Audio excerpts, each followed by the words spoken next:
ठीक है, तो ड्रोसोफिला मेलानोगास्टर इसने लिया और इसके ऊपर भी इसने एक्सपेरिमेंट किए। अब आपने ये याद रखना है, आपको क्वेश्चन भी आया था एग्जाम्स में, ड्रोसोफिला में भी जो इनहेरिटेंस होता है या जो सेक्स डिटर्मिनेशन होता है वो ह्यूमन बीइंग की तरह होता है, X X and X Y. इसमें भी फीमेल में जो एक्स एक्स होता है और मेल में जो है एक्स वाई क्रोमोसोम होते हैं।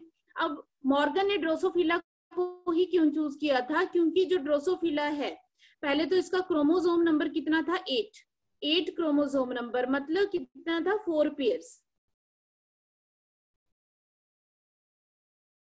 4 पेयर्स ऑफ क्रोमोसोम थे, मतलब जो कैरेक्टर्स थे वो बहुत ही कम थे जिनको स्टडी करना बहुत ही इजी था। इसके अलावा इसको जो है वी कैन इजीली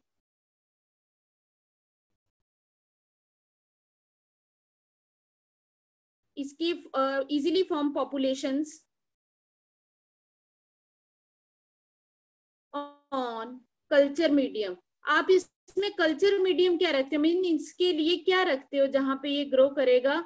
ज्यादातर हम क्या करते हैं, फ्रूट जूसेस, जहां पे भी आप फ्रूट जूसेस रखोगे वहां पे जो ड्रोसोफिला है वो बहुत ही जल्दी वहां पे अपनी पॉपुलेशन इंक्रीज करता है, फ्रूट जूसेस को यूटिलाइज करता है और अपनी पॉपुलेशन को बहुत ही जल्दी ग्रो कर लेता है। इसके अलावा मेल और फीमेल जो मेंबर होते हैं वो इजीली डिफरेंशिएट किए जा सकते हैं कि कैरेक्टरिस्टिक्स के बेसिस पे मेल और फीमेल को बहुत ही इजीली हम डिस्टिंग्विश कर सकते हैं। इसके अलावा इनके जो कैरेक्टरिस्टिक्स हैं वो इजीली ऑब्जर्वेबल हैं।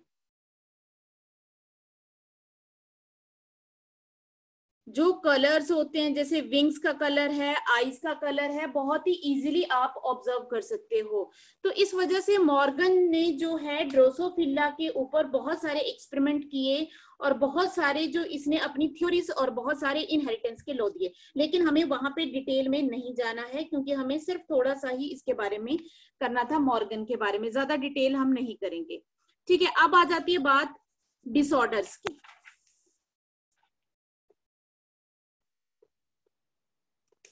अब ये इंपॉर्टेंट है जो आपको पेपर में भी आया था।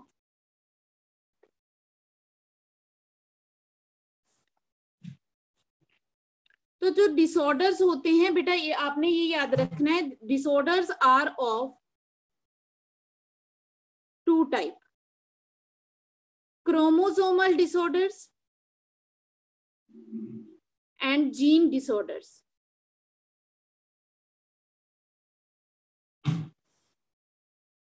देखो क्रोमोसोम और जीन डिसऑर्डर में क्या डिफरेंस है। क्रोमोसोम का डिसऑर्डर है कि मीन या तो क्रोमोसोम का स्ट्रक्चर में चेंज आ गया। स्ट्रक्चर में चेंज कैसे आएगा, या कोई पार्ट वहां से डिलीट हो गया उसका, या फिर कोई पार्ट उसमें ऐड हो गया, तो इसमें इसको कहते हैं कि change in the structure of chromosome. अब कोई भी पार्ट अगर क्रोमोसोम का डिलीट हो जाता है या कोई भी ऐड हो जाता है वो बहुत बड़ा चेंज कर देता है ऑर्गेनिज्म के कैरेक्टरिस्टिक में। या दूसरा हो सकता है change in the number of chromosome.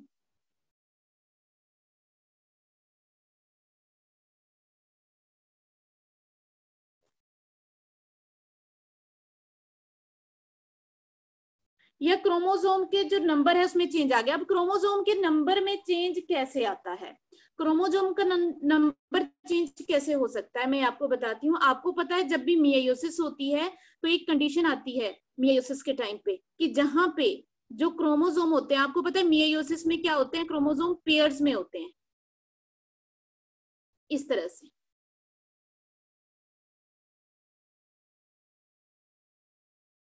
ठीक है, स्पिंडल के ऊपर इस तरह से ज्वाइन करते हैं, वो यहां से ज्वाइंट होते हैं। ठीक है, अब यहाँ पे जब ये एक दूसरे से, हम जब भी मेटाफेज से एनाफेज में आते हैं तो एक चीज हम उसमें पढ़ते हैं, क्या होता है कि यहाँ से जो स्पिंडल है वो छोटी होनी स्टार्ट हो जाती है, तो एक क्रोमोसोम इस साइड आ जाता है और एक क्रोमोसोम जो है इस साइड आ जाता है।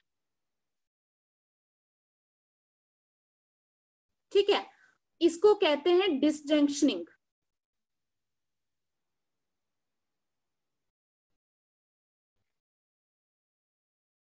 डिस्ट्रंक्शनिंग, ठीक है, सेपरेशन ऑफ क्रोमोसोम्स। लेकिन अगर किसी वजह से ऐसा नहीं हुआ और क्या हुआ, कोई भी क्रोमोसोम, यहाँ तो मैंने 2 ही पेयर बताए हैं, आपके अंदर 23 पेयर्स होंगे। अगर कोई क्रोमोसोम पूरा का पूरा पेयर एक साइड में ही चला जाए, जैसे कि मैं यहाँ बना के बताती हूँ, इस साइड वो क्रोमोसोम गया ही नहीं उसका कोई भी, दोनों के दोनों एक साइड में चले गए, तो यहाँ पे क्या होगा, जो गैमीट बनेगा, अब यहाँ पे गया एक, देखो नीचे वाले में से तो गया एक,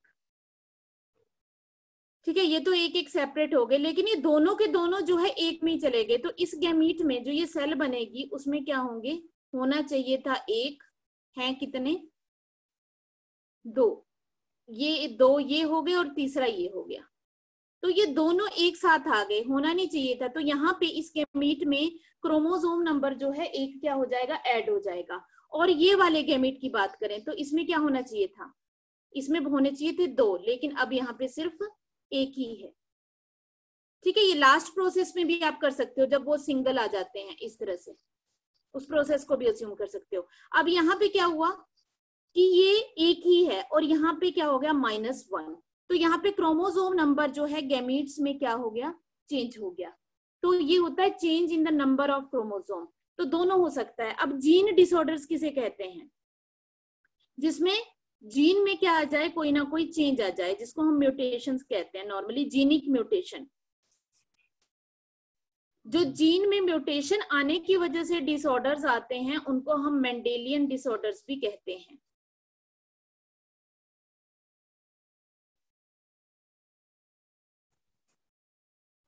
मेंडेलियन डिसऑर्डर क्यों कहा जाता है, क्योंकि मेंडल ने ही सबसे पहले जीन्स को डिस्कवर किया था फैक्टर्स की फॉर्म में, तो इसलिए इन डिसऑर्डर्स को हम मेंडेलियन डिसऑर्डर्स भी कहते हैं। जो कि जीन का मतलब है डीएनए है, बेसिकली डीएनए का एक पार्ट है। तो डीएनए के पार्ट में कोई भी चेंज आ जाता है उसकी केमिकल कंपोजिशन में, तो हम कहेंगे वो जीन म्यूटेशन है। यहां तक सभी को क्लियर है, सभी बच्चों को? Yes ma'am. ठीक है, किसी बच्चे को डाउट है तो पूछ सकता है कि क्या होता है ये। बेटा कोई भी किसी ऑर्गेनिज्म में हम कहते हैं ना कि डिसऑर्डर आ गया, या हम कहते हैं कोई जो है कॉन्जेनाइटल डिसऑर्डर है, उसके बाय बर्थ का डिसऑर्डर है, तो वो 2 तरह के ही होते हैं, क्रोमोसोमल या जीन। क्रोमोसोम का मतलब या तो उसके स्ट्रक्चर में उसका पार्ट, हम ऐसे कहते हैं ये है क्रोमोसोम। क्रोमोसोम का ये वाला पार्ट डिलीट भी हो सकता है किसी भी रीजन की वजह से, वो फैक्टर्स अलग हैं किस वजह से होगा, लेकिन फिर क्या होगा, ये क्रोमोसोम शॉर्ट हो जाएगा, क्रॉसिंग ओवर नहीं हो पाएगी इस पार्ट में। या हो सकता है ये पार्ट जो यहाँ से रिमूव हुआ वो किसी दूसरे क्रोमोसोम के ऊपर भी ज्वाइन कर सकता है, तो ये क्रोमोसोम नॉर्मल से बड़ा हो गया। तो ये क्या है, change in the structure of chromosome, तो भी डिसऑर्डर अपीयर हो जाते हैं।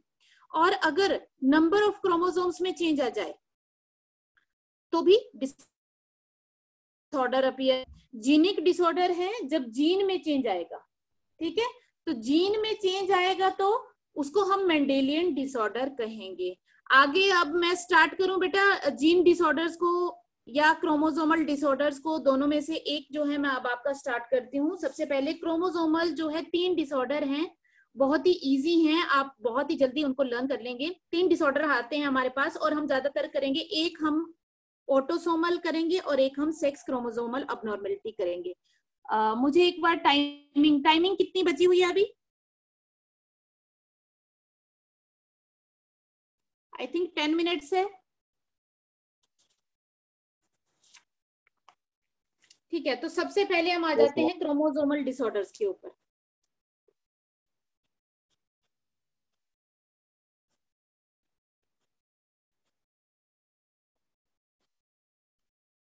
अब जैसे मैंने आपको बताया क्रोमोसोमल डिसऑर्डर जो अब हम करेंगे वो हम ज्यादातर नंबर का करेंगे, ठीक है, कि उनके नंबर में चेंज आया, बढ़ गया या कम हो गया। तो यहाँ पे आपको पता है क्रोमोसोम 2 तरह के होते हैं, कौन कौन से, ऑटोसोम्स एंड एलोसोम्स।